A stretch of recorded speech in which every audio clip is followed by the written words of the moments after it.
देश इन दिनों एक बड़े नाजुक मोड़ से गुजर रहा है, जहां एक और नोटबंदी काले धन के खिलाफ अब तक का सबसे बड़ा अभियान छिड़ा हुआ है, तो वहीं दूसरी ओर इस गुलाबी क्रांति के खलनायकों का चेहरा भी दिखने लगा है।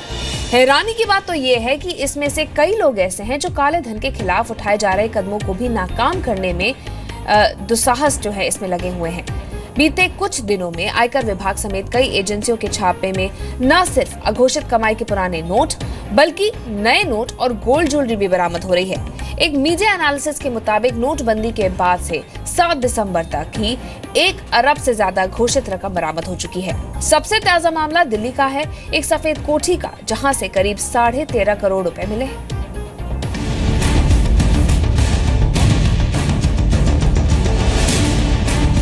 दिल्ली के पौष इलाके ग्रेटर कैलाश वन की सफेद कोठी पर काले धन का एक बड़ा ब्लैक स्पॉट होने का आरोप लगा है। यूं तो यहां से लॉ फर्म चलती थी, लेकिन आयकर विभाग और दिल्ली पुलिस की जॉइंट रेड से सामने आई तस्वीर के मुताबिक यह काले धन का ठिकाना था। लॉ फर्म की सफेद इमारत में अलमारी, अटैची और कार्टन में नए और लीगल टेंडर नहीं रहे पुराने नोटों की गड्डियों की भरमार पकड़ी गई। कुल 13.5 करोड़ रुपए के करेंसी नोटों की बरामदगी हुई है, जिसमें से 2.61 करोड़ 2,000 रुपए के नोटों में है, तो 1000 के पुराने नोटों में 7 करोड़ रुपए हैं। 3 करोड़ रुपए 100 की करेंसी नोट में है, बाकी 50 और रद्द हुए 500 के नोटों में है। ये सफेद कोठी TNT लॉ प्राइवेट फर्म की है, जिसके मालिक हैं रोहित टंडन। रोहित टंडन को किस तरीके से यहां की व्यवस्था का इल्म था, जिसका अंदाजा क्राइम ब्रांच के सूत्रों के दावे से पता लगता है। रोहित टंडन के दफ्तर पर जब छापेमारी चल रही थी, तो उनके दफ्तर की CCTV की लाइव फुटेज वो अपने मोबाइल फोन पर देख रहे थे। अब दिल्ली पुलिस की क्राइम ब्रांच रोहित टंडन के बैंक खातों और निवेशों की तफ्तीश में जुटी है।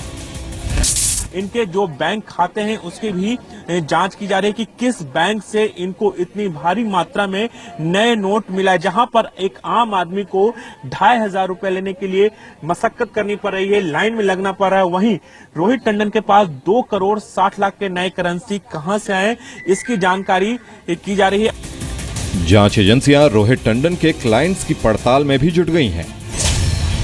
सूत्रों का दावा है कि जमानत पर चल रहा एक आर्म्स डीलर और अगस्ता वेस्टलैंड डील में कटघरे में आए वकील गौतम खेतान भी रोहित टंडन के क्लाइंट्स में शामिल थे।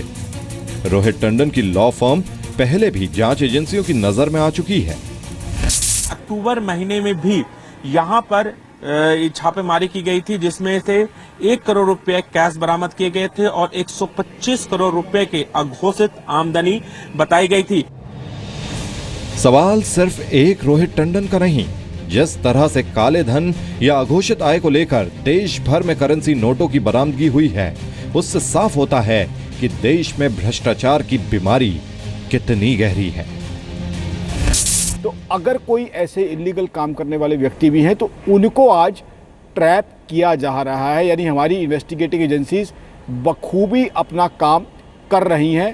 इससे जो है आम आदमी को थोड़ी राहत इस चीज़ से मिल सकती है कि हाँ, मैं 4 घंटे 6 घंटे लाइन में लगा, उसके बाद मुझे पैसा मिला, शायद जितना चाहिए था उतना नहीं मिला, लेकिन जो गलत काम करने वाले थे, जो इलीगल एक्टिविटीज़ करने वाले लोग थे, वो तो कहीं ना कहीं ट्रैप हुए हैं, वो ट्रैप हो रहे हैं, उनका पैसा भी जब्त हो रहा है और शायद जेल भी जाएंगे। सरकार ने काले धन को सिस्टम से बाहर करने के लिए नोटबंदी का इतना बड़ा कदम उठाया है। देश की आम जनता इसके लिए लंबी लंबी लाइनें लगाकर, कठिनाइयां झेलकर अर्थव्यवस्था के स्वच्छता अभियान में साथ दे रही है। लेकिन कहते हैं ना कि सिर्फ एक मछली तालाब को गंदा कर देती है। यहां तो काले धन के मगरमच्छ सांस ले रहे हैं। सरकार इनसे कैसे निपटेगी? मनीष शुक्ला और प्रमोद शर्मा के साथ राजू राज, जी मीडिया, दिल्ली। तो काली और अघोषित कमाई का साम्राज्य कितना बड़ा है, इसकी बानगी ही परेशान कर देती है। बीते 3 दिनों में तमिलनाडु के वेल्लोर जिले में भारत की अब तक की शायद सबसे बड़ी बरामदगी हुई है। इस रिपोर्ट में देखिए।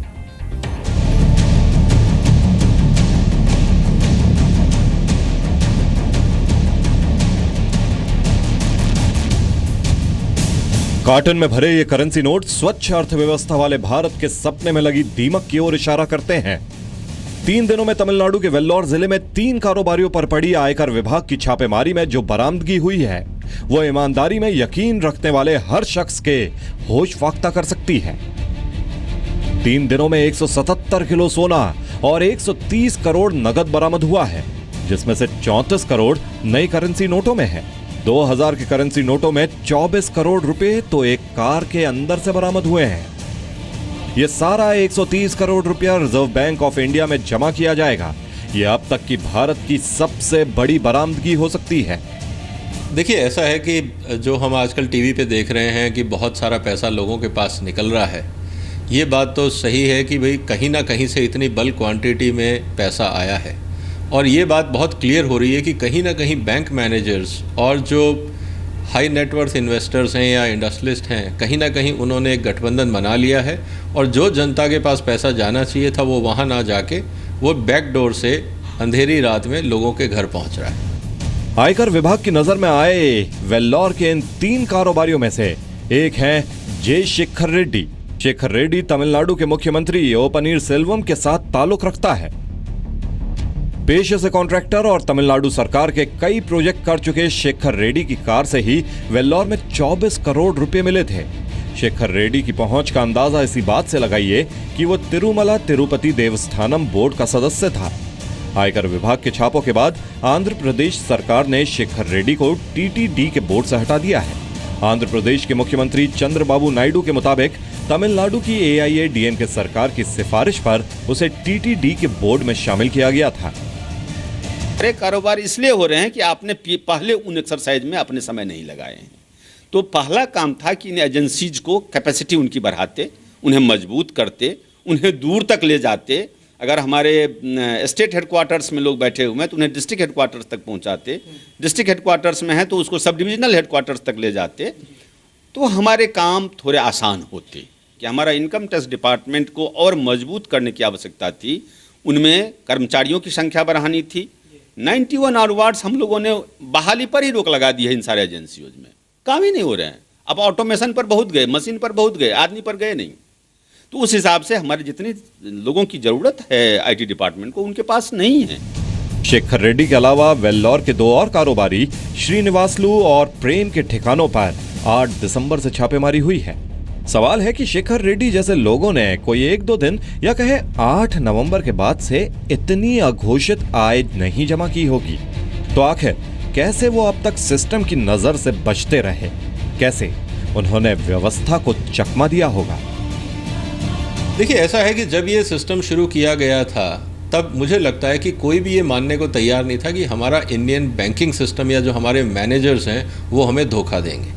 अब ये हुआ कि अब हमारे सामने चीज़ आ रही है कि जो बैंकिंग सिस्टम जिस पे हमने भरोसा किया, देश ने भरोसा किया, उसने कहीं ना कहीं इस देश के साथ धोखा किया है। और ये एक चिंता की बात है, क्योंकि आप किसी को धोखेबाज इसलिए नहीं कह सकते क्योंकि आपके पास पहले उसका अनुभव नहीं था। अब अनुभव है।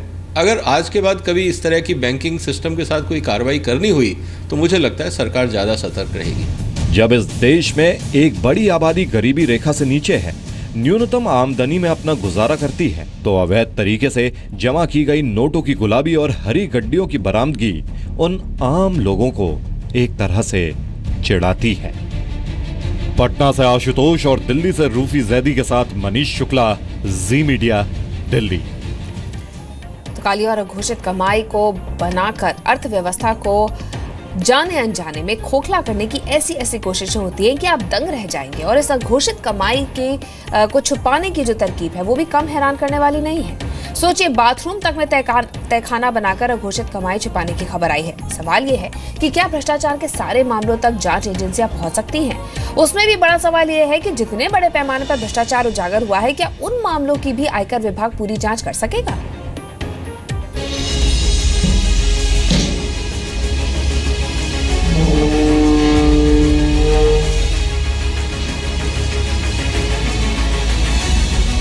यूं तो दिखने में ये एक बाथरूम था, लेकिन वास्तव में ये एक ब्लैक होल था जिसमें सिस्टम से छुपाकर अघोषित कमाई समा जाती थी।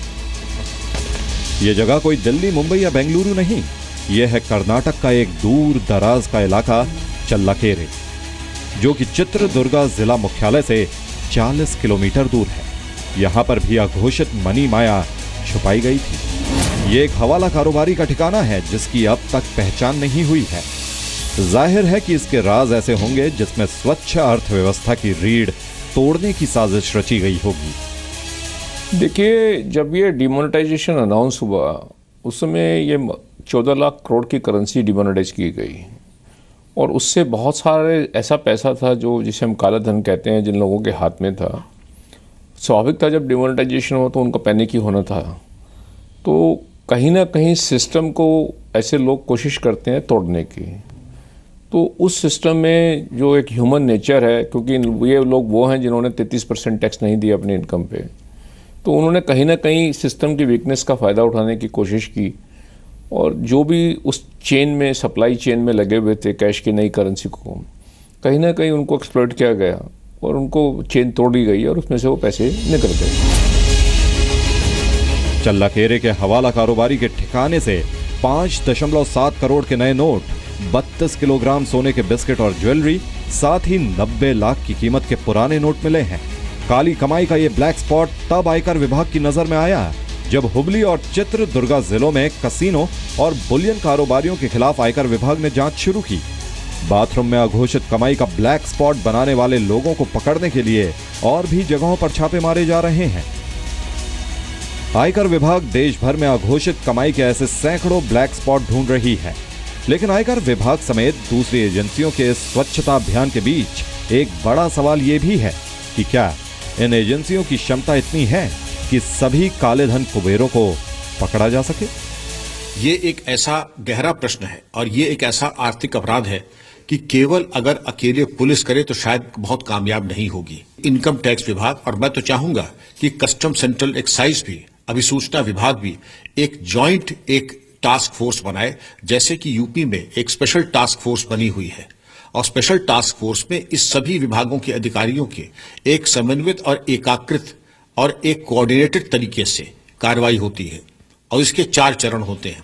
अभिसूचना संकलन, अभिसूचना संकलन के उपरांत एक इन्वेस्टिगेशन प्लान, इन्वेस्टिगेशन प्लान के ऊपर उसके बाद छापे की कार्रवाई, छापे के बाद गिरफ्तारी और बरामदगी, उसके बाद पूछताछ और फिर आपका इन्वेस्टिगेशन एक्चुअल शुरू होता है। इन तमाम त्रुटियों के उपरांत जो भी अपराध बनते हैं उसकी विवेचना पुलिस के द्वारा की जानी चाहिए और आरोपियों के विरुद्ध राष्ट्र हित में कठोरतम वैधानिक कार्रवाई की जानी चाहिए।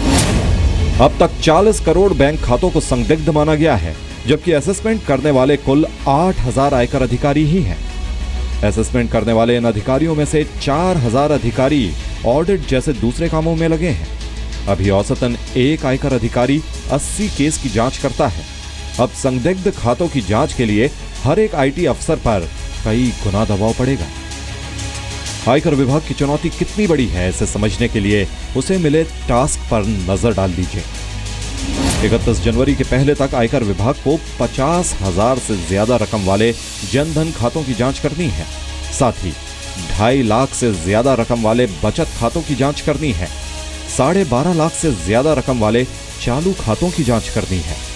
तो सवाल है, सरकार काले धन वाले खलनायकों को कैसे पकड़ेगी? वैसे प्रधानमंत्री नरेंद्र मोदी लगातार दावा कर रहे हैं कि काली कमाई करने वाले बचेंगे नहीं, लेकिन ये चुनौती नोटबंदी के बाद अर्थव्यवस्था को पटरी पर बनाए रखने से छोटी नहीं है। मुंबई से अंकुर त्यागी के साथ नीरज गौड़ और मनीष शुक्ला, जी मीडिया, दिल्ली।